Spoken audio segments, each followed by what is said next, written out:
Magandang araw po sa inyong lahat. Of course, the very first thing that I want to tell all of you is to greet you a happy New Year and a happy 2026 galing po sa buong pamilya ko. And alam ko po naman, to most of us, if not all of us, talagang ramdam na ramdam pa rin natin. Okay? Ramdam na ramdam pa rin natin ang holiday feels. Di ba? Siguro malamig pa ang simoy ng hangin. Baka nga, hindi lang yung hangin ang malamig eh. Baka yung mga buko salad at saka macaroni salad na natira sa ating ref ay na malamig pa rin. At kasama na ang spaghetti tumitigas na. Isang linggo po na ating kakainin yan. At syempre, kasama na yung mga ulo ng lechon na ginawang lechon paksiw. Yes, tama kayo dyan. Pero alam niyo po, last week po, talagang very intentional na hindi po tayo nag-gather no, as a spiritual family. Wala po tayong fellowship. Hindi naman po dahil sa nag-take a break tayo. Kundi talagang we wanted to really, really give each one of you and us, all of us, to have time for our family. Diba? Para makasalamuha natin at makapag-bond tayo. In fact po, alam niyo po, si Hesus Kristo, nung siya'y pinanganak, hindi naman ministry ang kasama niya. Okay? Ang kasama niya is yung pamilya niya mismo. And that is a very good step that we should follow. Talagang si Hesus Kristo nga, binigyan niya ng halaga ang biological family niya. Eh, bakit hindi pa tayo? Yun ang ating first ministry, ang ating family. Okay? Kaya nga po, sana, I hope and I pray na kayo po ay hindi lang kayo nakapag-build ng experiences with your family, but you were able to build memories with your family. Yan. And syempre naman, pagkatapos ng ating mga feasting, mga party natin, ng ating mga kaldereta, ng ating mga barbecue and all of that, pagkatapos ng feasting, fasting naman tayo. Tayo po ay magkakaroon ng first ever face down prayer and fasting. Yes, this third week of January po, tayo po ay magkakaroon ng prayer and fasting. Huwag po kayong mag-alala. Okay, we're gonna give you all the information, the orientation, at lahat ng mechanics kung paano natin po ito gagawin. And syempre naman po, no? Today is our very first fellowship. Kaya tanong dito, ano ba? Ano ba ang meron ang Panginoon sa ating spiritual family this 2026? And that's why I'd like to share the direction and the Word of God to you for God's direction to our spiritual family. Okay, this 2026. O, pangunahan ko na kayo. Can you say this? E. Tatlong E po yan. E. Okay, number 1, encounter. Yeah, say encounter. Yeah, number 2, experience. Say experience. Yeah, and number 3, express. That's express. This 2026, okay, our direction is to encounter Christ. We are going to experience Christ, and we are going to express Christ. Noong 2025 natin, talagang we established our theology. We went through Apostles' Creed, the Covenant Theology, our solas, and all of these very important tenets of our belief. No? Pero tayo naman po ngayon ay magfo-focus being a disciple, a follower, and a witness of Jesus Christ. We are going to encounter Christ, we are going to experience Christ, and we are going to express Christ. And kaya naman, I'd like to share to you the Word of God, okay, for us in our direction. And our scripture is coming from John chapter 1, verses 12 to 14. All right? John chapter 1, verses 12 to 14. NLT version po ang gagamitin ko. So if you have your Bibles with you, you can read it with me. Or ilalagay ko naman po dito yung verses sa screen natin. And so it goes like this. We start with verse 12. It says, "But to all who believed in Him, and accepted Him, He gave the right to become the children of God." All right? And then, they are reborn not with a physical birth resulting from human passion or plan, but a birth that comes from God. So, the Word became human and made His home among us. He was full of unfailing love and faithfulness, and we have seen His glory, the glory of the Father's one and only Son. Okay, to some of us or most of us, if we are reading the Bible, no, alam naman po natin na there are four gospel writers po. Okay po? Apat po ang nagsulat ng storya ng buhay ng ating Panginoong Hesus Kristo. That's Matthew, Mark, Luke, and John. Okay? Now, yung mga ibang writers po, ang inumpisa nila yan with genealogy or yung ancestry ng ating Panginoong Hesukristo. Yung mga iba naman po is kung paano pinanganak ang Panginoong Hesukristo ng Birheng Maria. Pero si John, iba yung tack niya, iba yung atake niya. Kaya kailangan ito, i-share ko sa inyo kung paano yung perspective niya, kung bakit siya nag-umpisa sa mga words na ito. Kaya nga i-share ko sa inyo, alam niyo po, umpisa natin. Yung mundong pinasukan ni Hesukristo, talaga super dark ang spiritual condition, kahit na religious silang mga tao.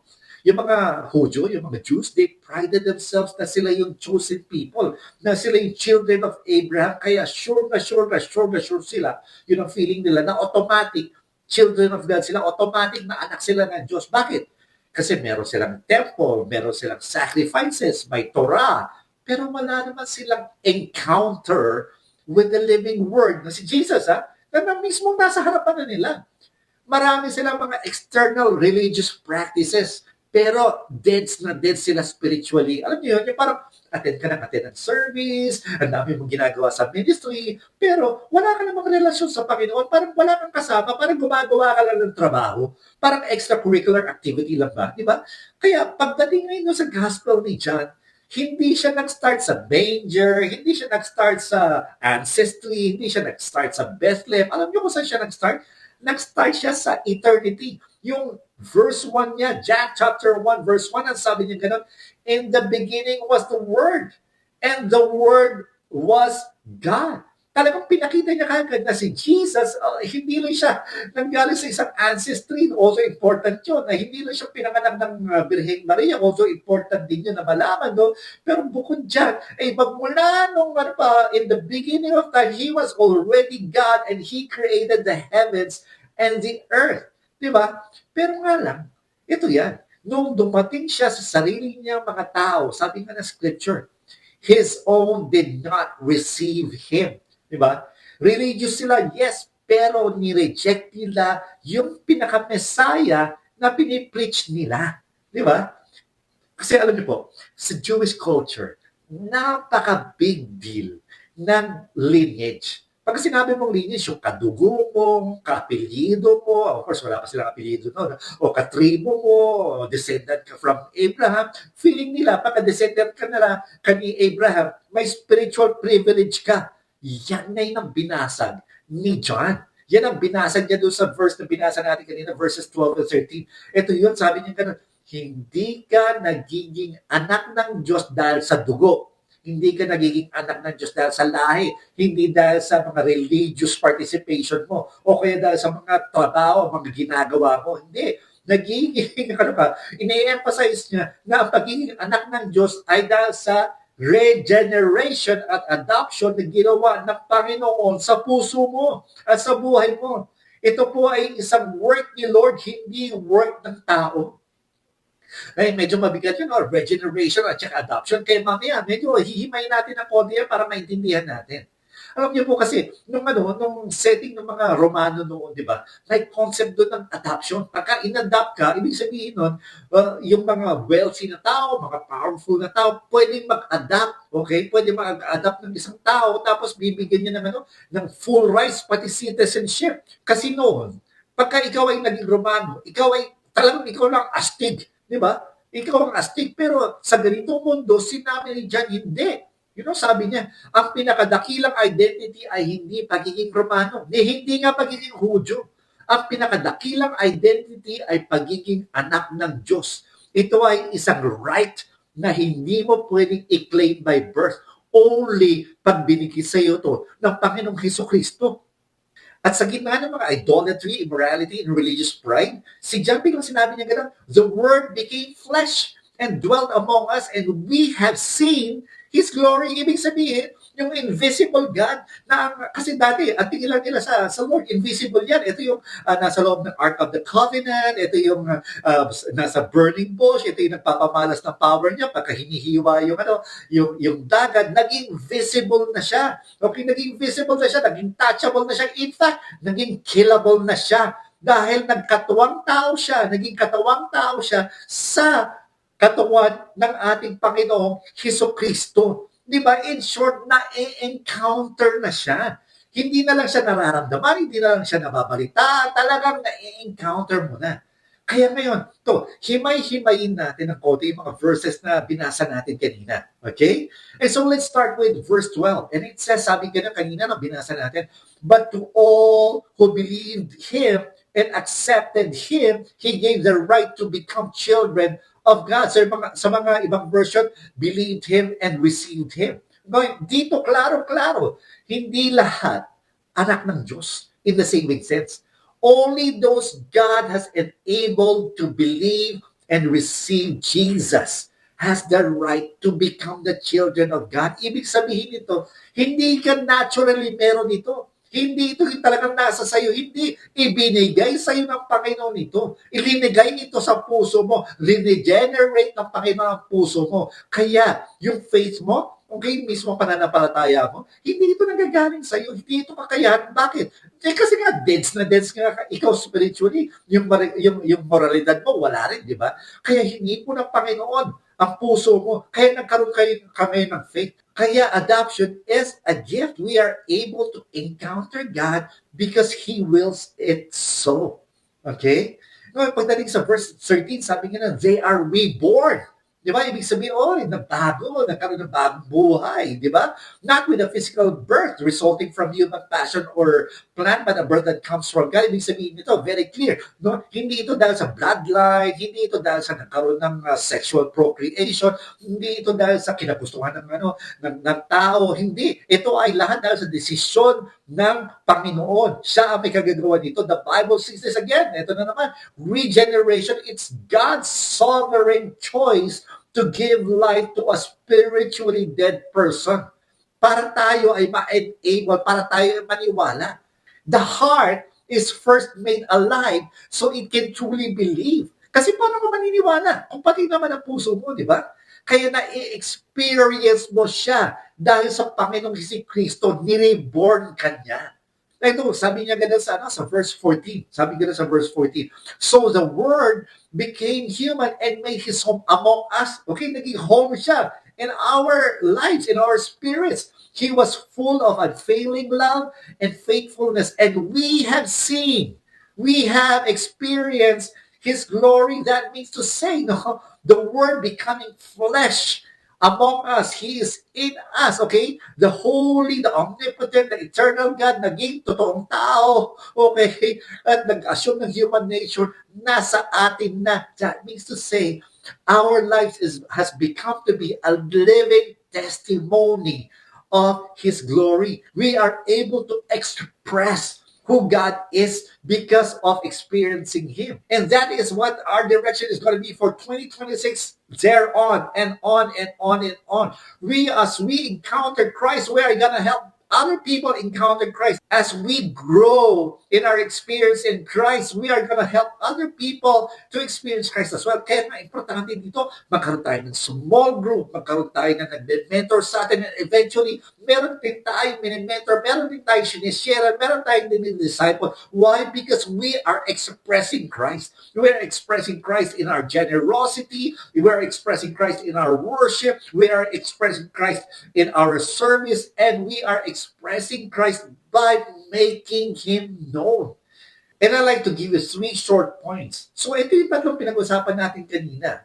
Number 1, encountering Jesus. Di ba yung phrase natin kanina? But to all who believed Him and accepted Him. So nagkaroon ng encounter. Pero itong tanong ko, tayo ba talaga ay nagkaroon ng encounter? O familiarity lang? Kasi malaking pagkakaiba yun.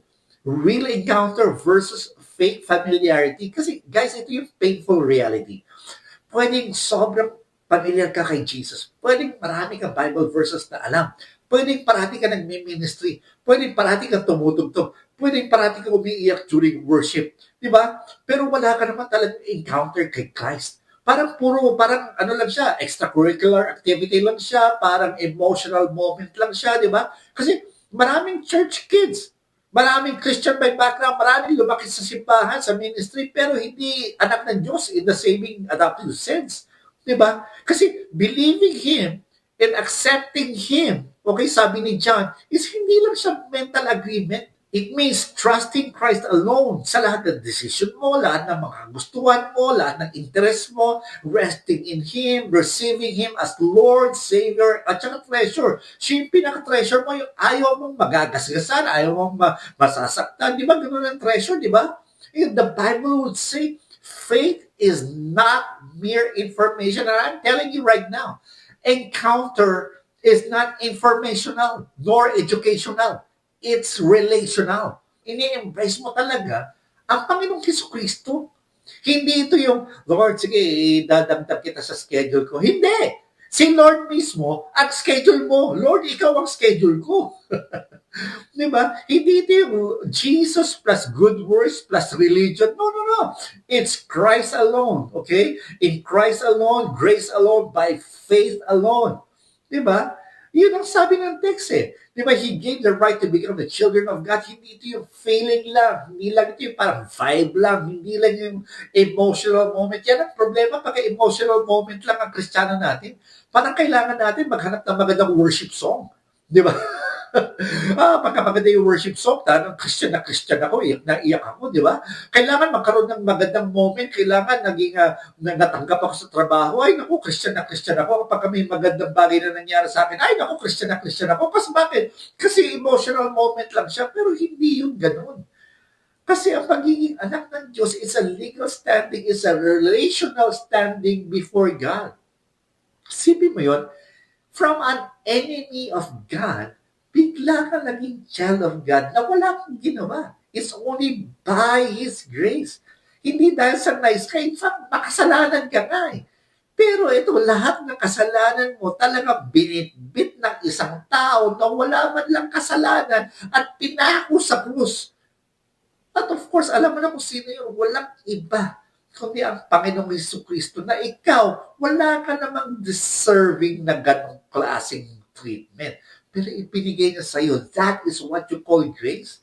Di ba? So ano ba tayo? Meron ba tayong encounter talaga o familiarity lang? Di ba? Kasi parang ano lang yun, parang kunyari, nagpunta ka sa concert, tapos nag-name grab ka, hindi, kilala ko yung drummer niyang banda na yan. Kaibigan ako niyan inimbita nga ako niyan Sige, tanungin mo. Tapos nung pumunta yung guard doon sa drummer, may bisita po kayo rito, papasukin ko ba? Anong pangalan? Hindi ko kilala yan Yan. Ganyan ang mangyayari sa harap ni Kristo sa huling araw sa mga taong sanay magsabi, Lord, Lord. Pero hindi naman siya nagsasabi. Hindi naman talaga nagre-repent. Hindi naman talaga naniniwala. Hindi naman talaga in-accept si Lord, di ba? Madaling kasi sabihin, kilala ko si Jesus. Pero ang tanong, kilala ka ba niya bilang anak? Di ba? Ang talagang totoo dyan is yung kunyari isang bata, di ba? Parang isang bata sa lansangan. Tapos wala siyang last name, walang birth certificate, walang pera, walang bahay, walang kahit na Tapos itong isang mayaman na tao, biglang parang tatay ang dating, di ba? Pinuntahan siya, tapos pinili siya, pinirmahan siya, lahat ng documents, inayos siya, binigyan siya ng apelyido, bahay, pati inheritance. Alam mo, hindi naman pwede sabihin ng bata, actually, ako ang nag-decide para maging anak niya Hindi, di ba? Hindi ba? Ang reality yan, siya ang pinili. Ganon din ang Diyos ang pumili sa iyo. Siya ang nag-adapt sa iyo. Siya ang nagbigay ng right sa iyo. Siya ang nagbigay ng legal standing, ng relational standing na anak ka ng Diyos. Di ba? Grabe. That is how you encounter Christ. Not just being familiar with His kingdom. Point number 2. Okay? Experiencing Jesus. Okay, sabi ko na sa binasa natin kanina, they are reborn. A birth that comes from God. They are reborn. Kumbaga, nagbago talaga. Bagong buhay ito, di ba? Pero ito yung parang mga patay na no na puso na buhay, di ba? Kasi kung titigil tayo sa verse 12, yung baka isipin natin na okay, believing and accepting lang. Baka isipin natin na ang pagiging anak ng Diyos is mainly decision mo, will mo, choice mo, effort mo. Hindi. Yung verse 13 talagang pinaputok niya, sabi niya gano'n, they are reborn not because of themselves. It's a birth that comes from God. Wala kang kinalaman dito, hindi dahil sa kapangalan mo, hindi dahil sa mana mo, hindi dahil sa Christian family mo, Christian ka na, hindi. It's not because of your will, hindi dahil sa procreation, hindi. It's not by your will, hindi ito gawa ng pastor, hindi ito gawa ng dahil sa Christian family ka, hindi dahil sa small group leader o kahit na sinong tao, hindi. Walang iba, kundi kaya mo na-experience lahat ito dahil sa Panginoon mismo na nagbigay sa iyo ng bagong buhay. Siya mismo ang nagbago ng buhay mo. Na-experience mo siya hindi dahil sa kabutihan mo, kundi dahil sa kabutihan niya. The Bible sees this as the regeneration. Ito yung sovereign act of God giving spiritual life to a dead heart, changing a heart of stone into a heart of flesh who is willing to believe and who is worshiping God. Yes, faith is real, necessary, commanded, but behind that faith is a prior work of God's grace. Diba? Kaya maraming tao faithful makatid, sobrang alam ang Bible facts, pero empty pa rin. Because bakit? Walang new birth. Diba? Ang meron lang sila, new learning. Diba? Alam niyo, makaiba ang new learning, new knowledge, iba yung sa new birth. Diba? And I'm not talking about behavior only. I'm talking about a transformed heart which results into an outward behavioral change. Diba? Religion can polish you, but only Christ can resurrect you. Diba? Parang ano lang yan Parang kunyari, nagkaroon ko ng iPhone 17, di ba? Di ba? Yun yan ang pinakapataas ngayon. iPhone 17, iOS version 26.3. Kumbaga, di ba? Imagine mo, flagship yung iPhone mo, yung phone mo, no? Tapos very high-end, ang daming features, lahat-lahat na. Pero patay ang baterya. Isipin mo yun. Hindi mo ma-on kahit na anong swipe, kahit na anong tap mo, kahit na anong click mo. Di ba? Wala talaga response. Kasi pwede mong punasan, lagyan mo yan ng napakagandang case, palitan ng power, ng wallpaper. Pero kung wala namang baterya, patay ang power sa loob, it will still stay dead. Yan. Ganyan ang puso natin by nature. Parang religious casing lang, di ba? Parang spiritual wallpaper, pero deads ang loob. Hanggang sa ang Panginoon mismo ang magbigay ng buhay. Walang ibang pwedeng, hindi kayang buhayin yan ng good works mo. Ang bubuhay dyan ay ang Panginoon. Para magkaroon ka ng experience, ang bubuhay dyan, kahit na anong pwedeng gawin ng iPhone, ang bubuhay dyan para gumana at magkaroon ng experiential effect is yung power ng Panginoon. Di ba? Parang pasyente lang yan na clinically dead. Di ba? Wala nang heartbeat, walang flatline. Hindi mo naman pwede sabihin doon sa patay na, sige, CPR mo sarili mo. Hindi. Kailangan iba ang mag-CPR para mabigyan ng buhay at para tumibok ulit yung puso noon. Ganon ang ibig sabihin nun. Ang Panginoon mismo ang nagbuhay sa patay mong puso. At walang iba to, nangyari to, kaya ka nagkaroon ng experience dahil sa experience na ginawa ng Panginoong Jesucristo sa krus sa Kalbaryo na ibinigay niya ang buhay niya para sa iyo at para sa akin. Sige, point number 3 tayo. Okay, expressing Jesus. Sabi gano'n, so the Word became human and made His home among us. Si Kristo mismo nasa atin na. Okay, and we have seen His glory. Grabe. Diba? Yung sabi ka sa verse 14, parang pinaka-climax niyan yung eternal word, naging flesh, tapos tumira sa iyo. Full of grace and truth. At sabi ni John, we have seen His glory. Hindi lang ito, historical note. Ito yung pattern niyan. When Christ dwells in you, His glory becomes visible through you. Kasi ganito yun sa the Old Testament, God's glory would show up in the tabernacle, sa temple, di ba? Cloud, fire, weight of His presence. Pero ngayon, ang glory ng mismong Panginoong Jesucristo, yung character niya, His grace, His truth, His cross is already seen through you. And so I say, to encounter Christ truly by faith is to experience regeneration by God's sovereign work. This expresses His glory sa life mo. Hindi perfect, pero real, visible, at saka undeniable. Kaya kung talagang tinanggap mo si Kristo at na-born again ka talaga, hindi pwedeng zero expression. Di ba? Hindi mo pwedeng i-keep si Jesus na parang accessory lang. Hindi. Parang yan, parang kunyari, merong isang politician biglang pumunta sa bahay nyo, di ba? Biglang tumira sa bahay nyo. Hindi pwedeng wala makakapansin yan.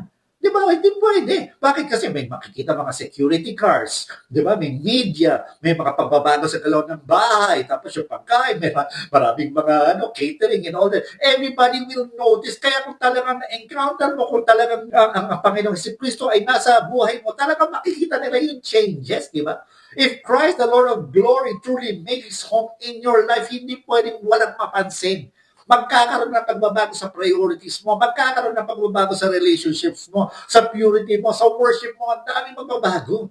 Di ba? Parang isa pang example niya is kunyari parang yung, kunyari isang madilim na street, di ba? Isipin mo, napakadilim ng iskinita na yon, nakakatakot, parang pagka dumaan ka doon, talagang magigilitan ka ng leg, parang gano'n. Talagang tahimik siya, pero dangerous siya. Tapos noon, bigla na lang yung mayor nagpa-install ng napakaliwanag na mga ilaw talaga doon sa buong street na yon. Siyempre, ano mangyayari nung bigla magkakaroon ng bagong atmosphere. Biglang naging nawala na yung mga magnanakaw, nawala na yung mga holdagan. Kasi siyempre, makikita ka agad sila nagkaroon ng security, di ba? Mas maraming tao naglalakad, mas nagkaroon ng buhay. Ganon din kumbaga yung pag-i-install ng ilaw doon, pagka nag-install ang ilaw ng Panginoon sa buhay mo, maraming makakapansin at maraming pagbabago.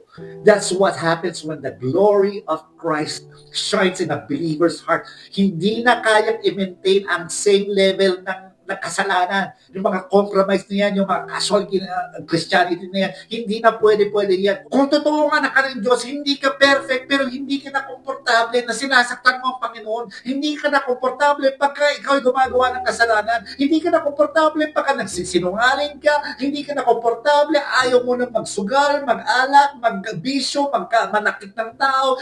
Kasi bakit? Kasi yung pagmamahal ng Panginoon ay nasa iyo at nag-uumapaw. The same grace that adopted you now trains you to renounce ungodliness and live for His glory. Yan ang pagiging anak ng Diyos. Kasi bakit? Buhay ang Panginoon, hindi patay. Lahat ng tao pwedeng magbago basta nandyan si Kristo.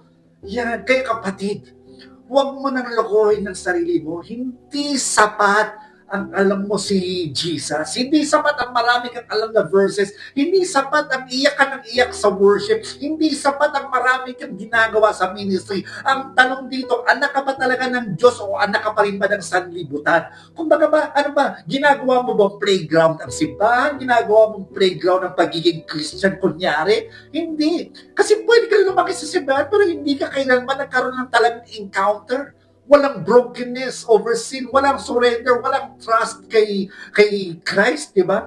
Pwede kang magsilbi, pwede kang magbigay ng lahat, pero never ka magka-born again. Bakit? Kasi naging familiar ka lang sa Kanya. Hindi pa talaga nagbago ang puso mo, kaya babalik ka lagi sa dati, balik lagi sa kasalanan. Kapatid, harap-harapan, tinatanong ka na ng Diyos ngayon, are you just religious?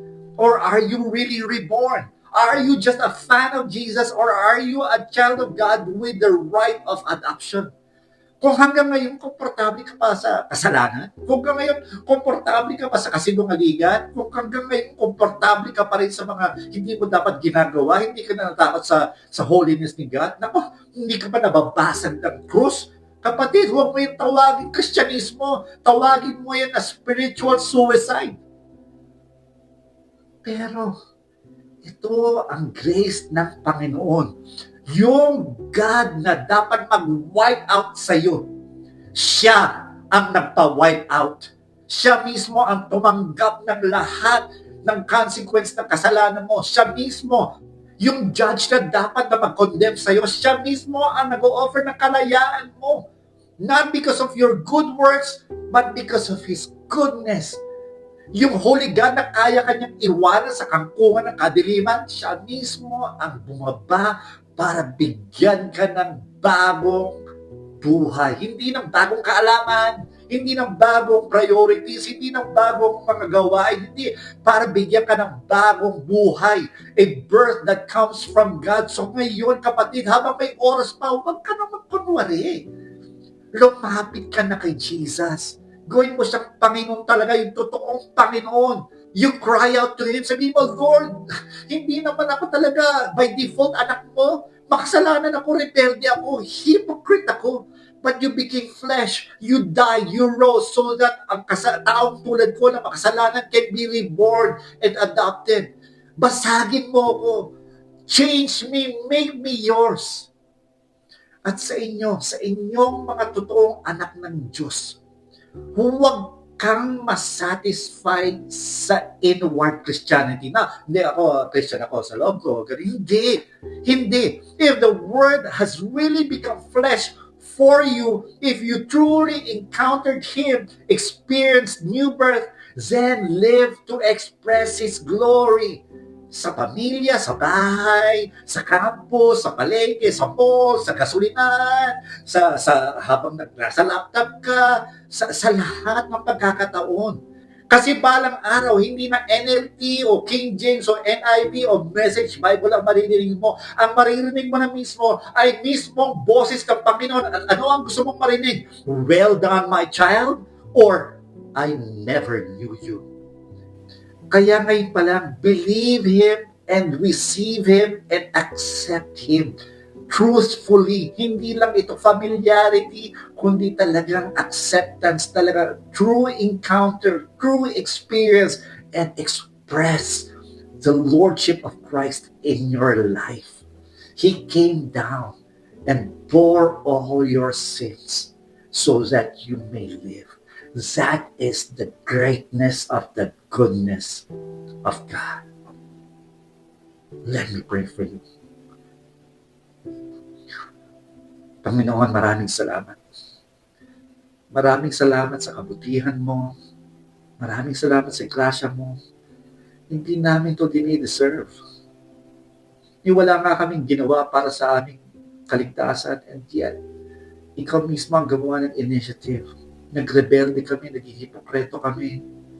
Pero ang grasya mo ay nandyan parati. Naghihintay. Panginoon, pinagdarasal ko po ang bawat tao na nakikinig ngayon. Pinagdarasal ko na hipuin niyo ang mga puso nila para ikaw ay ma-encounter nila, ma-experience nila at ang kanilang buhay ay maging living expression ng inyong kadakilaan. Lord, I pray that the glory alone will be yours in everything that we are going to do for the year 2026. Yes, we may have directions, we may have projects, but let all of these things be guided upon under your direction, by your will, for your goodness, and towards your glory. Panginoon, paguhin niyo po kami para sa kagandahan ng loob ninyo at tangkilikin kayo bilang Diyos ng aming buhay. We give you back all the praise, all the honor, and we bless you. Thank you for 2025, and we are expectant of your goodness for 2026. To you be all the glory. In Jesus' name we pray. Amen and amen. Let's worship God today.